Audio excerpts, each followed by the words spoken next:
On the eve of his high-security inauguration, President-elect Joe Biden's 5 national security cabinet nominees went before Senate committees to be considered for their respective roles.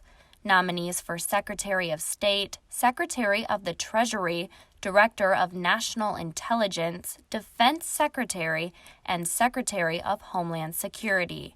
Being considered for Treasury Secretary is Janet Yellen, the first woman to chair the Federal Reserve.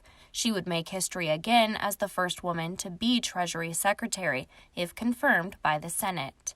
Avril Haines, former Deputy Director of the CIA and Biden's nominee for Director of National Intelligence, would also be the first woman to serve in her respective position. Another historic nomination, what would be the first immigrant and Latino to be Secretary of Homeland Security, Biden's nomination, Alejandro Mayorkas, who served as Deputy Secretary of Homeland Security during the Obama administration. Another former member of the Obama administration, Biden's nominee for Secretary of State, Antony Blinken. He previously served as Deputy Secretary of State and National Security Advisor to then Vice President Biden. And lastly, probably the most contended of Biden's nominees, his pick for Secretary of Defense, retired Army General Lloyd Austin.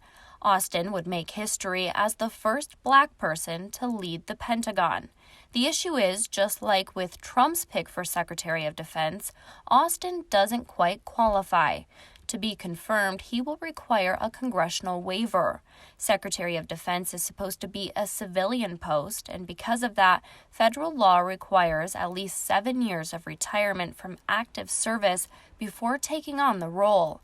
Austin retired just 4 years ago. So to be confirmed, he'll need a congressional waiver, something a handful of senators, including some Democrats, have already said they will oppose, arguing that granting such a waiver for 2 administrations in a row makes the exception seem more like a rule.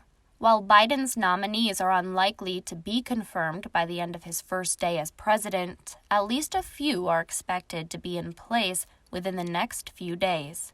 Reporting for NewsNet, I'm Abigail Taylor.